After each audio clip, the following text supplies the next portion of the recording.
What is up, coders, and welcome back to another video. Today we're actually taking a look at gameplay directly on the Asus ROG Ally.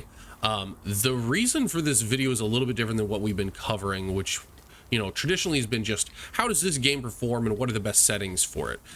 We are going to look at how games perform, but we're also going to look at what you can do in sort of a desktop like situation. So we're going to be running all of these games on max power profile, and we're going to be running them at 1440p or above, just to show you a couple games that run actually really sensationally above that 1440p line, or 1440p or around that line.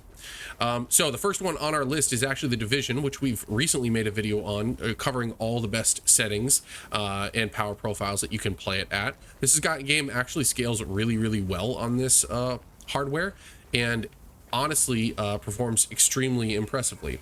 You're noticing right off the bat that we're actually running at 1440p right here, with mostly medium, a couple high settings, one or two low settings, and we're at 1440p right now with a 75% resolution scale, which you really can't tell because of the way they use super sampling in their anti-aliasing. So it looks sensational, it plays sensational, and it hovers around 40 and sometimes even 50 FPS in less busy areas. Now, obviously that is not ideal for traditional gameplay. I do have a 120 hertz monitor, and I do feel like most devices these days, or most monitors these days, are going to at least have 120 hertz.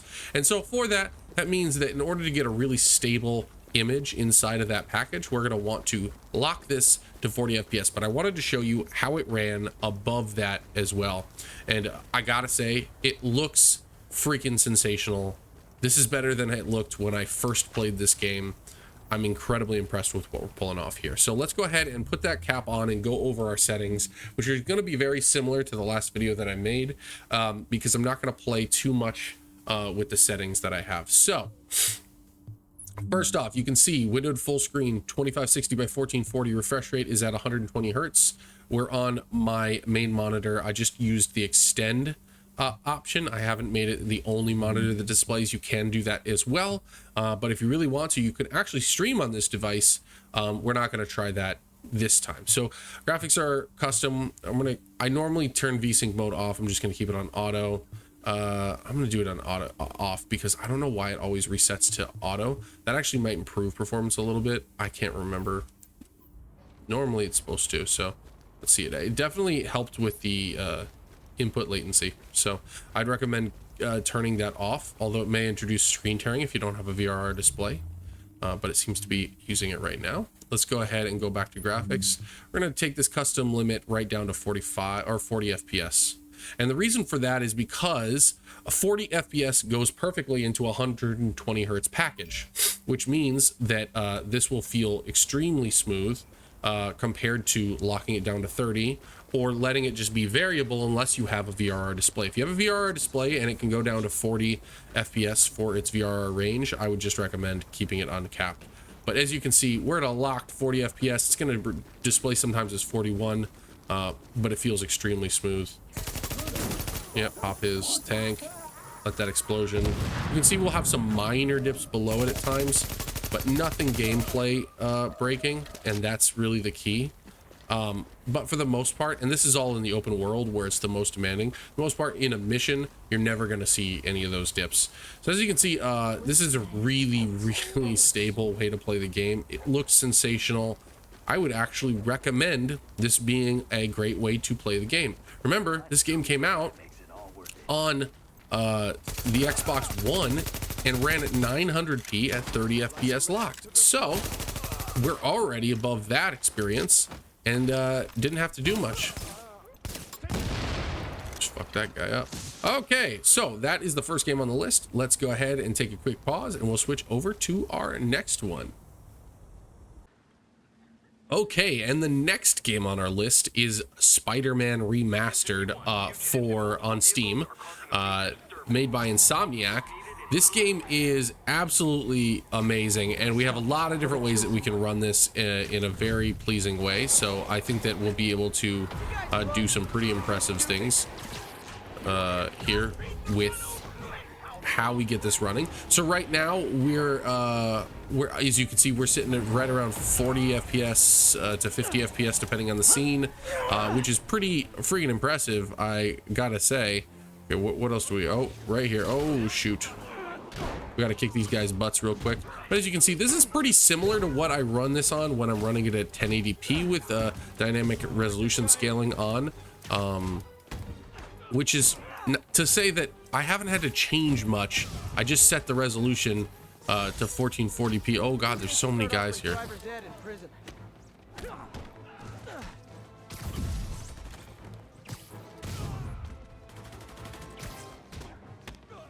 We're just gonna kick these guys' butt real quick, and then we'll talk a little bit about the graphics settings that I have this set to. They're very similar to, if not slightly ahead of the PS4 settings. So the game looks really good, but we are using dynamic resolution scaling to keep it into that 40 to 50 FPS range. Now, what we are is not limited by GPU. As you can see, we're only at about 90% on the GPU. Generally, if you're limited by the GPU, you're going to be at 99%. We're actually limited by CPU, and it's just because of how this game is coded. The CPU is much more demanding than the GPU. As you can see, when we start swinging, that's when it starts dropping into those high 30s and low 40s. But even still, it's a very pleasant experience and totally playable. So, okay, let's go up to the top of this building. We'll sit here for just a second, and we'll talk a bit about the settings that we have this set to. So let's go into display and graphics. You can see right here we're set to 1440p, which is again amazing. This little thing can even run this at 1440p, but we're taking some hits because we're trying to target 60 FPS. I'll show you some options that you have here if you want to go down to 30 FPS, but get much closer to that 1440p resolution. You're still going to need some dynamic resolution scaling of some kind, and we have a couple upscaling methods that we can use. As for the graphics, we are set to medium pretty much across the board, except for a couple things. Shadow quality to low. That doesn't impact the game all that much. Shadow quality even on low is really good. SSAO is normal. Screen space reflections are on. Ray trace reflections are off. In handheld mode, you can definitely get a playable 30 FPS with ray tracing on at high, as long as your object range is down to 3. Level of detail medium. Traffic density and crowd density is where I'm trying to cut back on CPU hits. It really limits the amount of stutters you're going to experience, but realistically, the amount of traffic doesn't dramatically affect your experience. If it bothers you that much, you can up it, but you're going to get more stutters. Hair quality medium, weather quality medium, depth of field high, because their depth of field looks great. Bloom on. Vignette off because it's terrible. I haven't messed with any field of view or anything like that. I would imagine that this would dramatically affect performance, so I wouldn't mess with that too much. Sharpness is set to 5, just to kind of help with everything looking good. So we're going to go down here, and you can see the biggest thing is we're on TAA with the upscale method off, dynamic resolution scaling set to 60. So what we're going to do now is play with that a little bit. And show the different various upscaling methods at 60 FPS, so you can decide which one looks the best. So right now you can see the still image is a little soft and a little bit grainy, but I think that it kind of keeps the image the closest to what they intended. Now we're going to switch to IGTI, which is their own temporal injection method. And I think what that does is resolve the image a little bit better in still motion. But as you can see, I don't think it does a dramatically better job than what the other upscale method was. What I do think, though, is that it's maybe allowing it to go down to an even lower resolution in order to make it those higher FPS, because you'll notice we're getting much closer to 60 FPS here. Image does seem to kind of hold together pretty well. There will be some more artifacting around the actual character in the motion in the game, but I do think that this is going to introduce some more CPU stutters, because anytime you're doing any sort of reconstruction upscaling like this, more than TAA, you're you're not only going to have some pixel breakup in the distance, but you're also going to have a little bit more of a CPU hit, although it seems fairly minor in comparison. So that's more of a choice on your side. Do you care if you get their Insomniac's own tech? Do you want something a little bit more normal? So we're going to switch over to FSR2, which is our other option. This produced a much sharper image, but it definitely doesn't perform as well as either of the two options that I just showed you. We got a little bit of a dip, a major dip there, but then we're back to realistically what we're going to get, which is about 35 to 42 FPS. For some reason, this is a little bit more, I don't know, a little bit more intense on the CPU and GPU there. And you can see our GPU is still not going that high. It should go up to 99, but we're only at 89. But it just overall, it's not really impacting performance the way I want it to. It is a sharper image though, especially because I'm coupling all of this with AMD RIS. So right here, AMD RIS is on. Off, you're going to get a much softer image. I prefer AMD RIS. Some people may not like the extra sharpness. I think it really makes it look much closer to the native 1440p image, which is what I'm after anyway. But as you can see, FSR2 is not as pleasing of a result as I would like when we're using dynamic resolution scaling, which is really the key because we need it to dynamically scale based upon load. So let's go ahead, jump off, and we can still get reasonable frame rates when we're standing still or on indoor scenes. But even though that one probably looks the best, I don't prefer it in most cases. I just go with the upscale method of off and TAA. So we're going to actually drop this though down to 30 FPS as the target. And as you're going to see, the image becomes significantly sharper and we get a little bit more of a stable frame rate. We're definitely going to stay above 30 in almost every single sequence, but we're not going to go as high, which is good because if you're not on a 120 hertz panel, the more stability in the frame rate, the more smooth it's going to feel. And as you can see, it just looks sensational. This game can really shine when you get close to those native resolutions. This is just a really beautiful game. As you can see, we're not having any issues running this at all. Even when things get a little hectic, this is going to stay pretty locked to that 30 to 35 range, which is fantastic. So those are the few different options that you have. I highly recommend you guys get this one because the Asus ROG Ally loves SpiderMan. It just does. And that VRR display built into the ROG Ally is an absolute freaking game changer. Anyway, so that is game number 2. Let's go ahead and check out one more game to kind of show you and round out what this thing can do at 1440p with an external monitor attached. Okay, we'll be right back. Okay, and our third and final game is Far Cry 2. I decided to switch it up for our third and final game for 1440p gameplay because I thought this was a great example to use for an older game that runs really beautifully on this device. Plus, if you're looking to get 60 and above FPS, you really have to go to the older games like this. And this is a really sensational one. It just so happens that Far Cry 2 is one of my favorite old school games to play. And when I was revisiting this one, I was just extremely impressed with, oh gosh, I gotta get out. Oh, I gotta kill these guys. Oh my gosh, they're messing me up. So we're getting some drops to 50 in the heat of battle.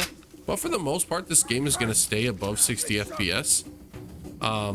And that is really great. And now you're playing on turbo mode, you're plugged in, everything is going like that. Oh, you're not. Well, now you're dead. How about that? Now you're good and dead. Got so many bullets. A silenced shotgun is just insane. Oh shoot! Oh! What the? Where did you come from?